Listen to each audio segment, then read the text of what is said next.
Hey, how's it going? My name's Luke at Extreme RC Equipment. Last time I actually did a review on this remote across, but this is not the subject of today's video. No, today she has a new competitor. Enter the DEERC 9200E. Now, this is a slightly larger vehicle. We're looking at a 10th scale as opposed to a 12th scale. And what we're going to be doing in this video is I'm going to be taking out this car and we're going to be comparing these two side by side, and in the next video we're going to be racing them and another vehicle which you will be seeing next time. All right, so let's take a look at what we got.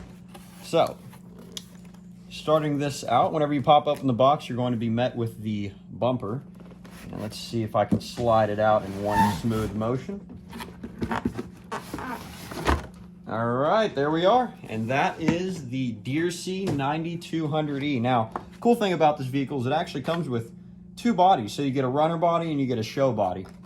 And I'm going to just set this to the side. The first thing that I noticed actually that's pretty sick about this car is that it has a much wider stance than the remote across. So I'm going to go ahead and free it from the shackles. Okay, now let's pop off this body and let's see what it looks like. All right, let's pop it off. And there you have it.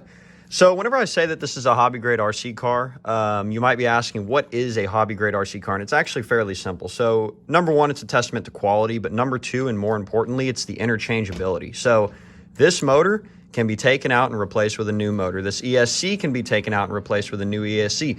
This steering servo can be replaced with a stronger steering servo. So let's say you purchase this from me and you say, Luke, this is far too slow. Well, good news, I can make it much faster. So let's do a comparison between the two, between the remote across and the 9200E, and let's see how they look.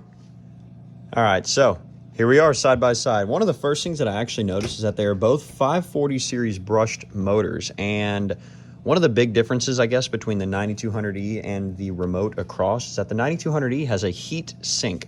So I haven't had any overheating issues since I've owned the remote across, but it makes me wonder why they did not decide to add a heatsink on here. I would guess because they didn't have enough space, seeing as how small the bay is in here. But yeah, another thing that I noticed is that the shocks are much stiffer on this vehicle. The 9200E has higher quality shocks, and it seems to also have a lot more suspension travel in total.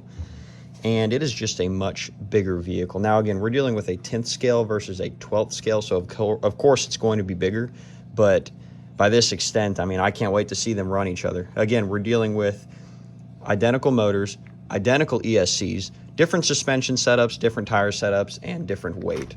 So I'm going to take the 9200E right now, and we're going to do some speed runs. Okay, now, before I show you this quick compilation of us taking it outside and bashing it in the rain, I do want you to know I crashed them on purpose, okay? I want to test the rigidity of these vehicles, and I want to make sure that all the cars I sell are strong for kids and make sure they'll take a beating. So here we go. Enjoy. You ready? Yep.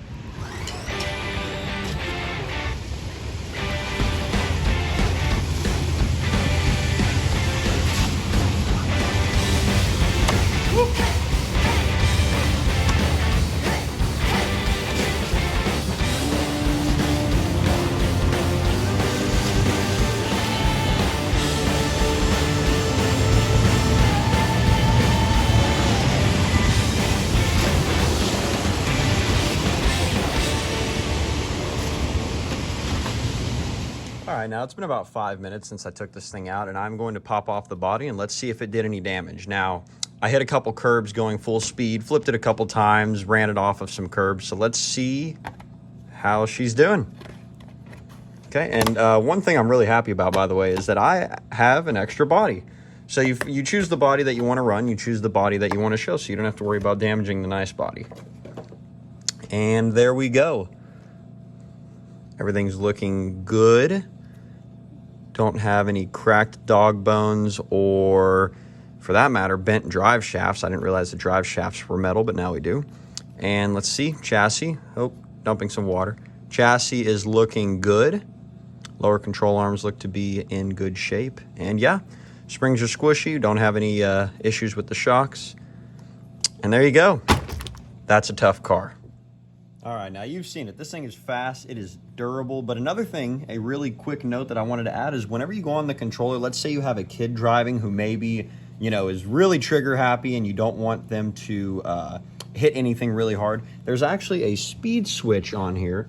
And the speed switch allows you to basically control how much power goes to the wheels on this car. So you can turn it all the way down. You'll be able to actually give this to a child to use. You won't have to worry about them hurting themselves. All right, that was awesome. So next video, I'm actually going to be racing the DEERC against the remote across and another secret vehicle that you're going to be introduced to pretty soon. Your next question is going to be, where can I purchase this? So I'm actually located out of the Cattlebarn Flea Market in River Oaks Boulevard. In the description, I'm going to leave a quick explanation on how to find my area. Again, my name is Luke, and thank you so much for watching.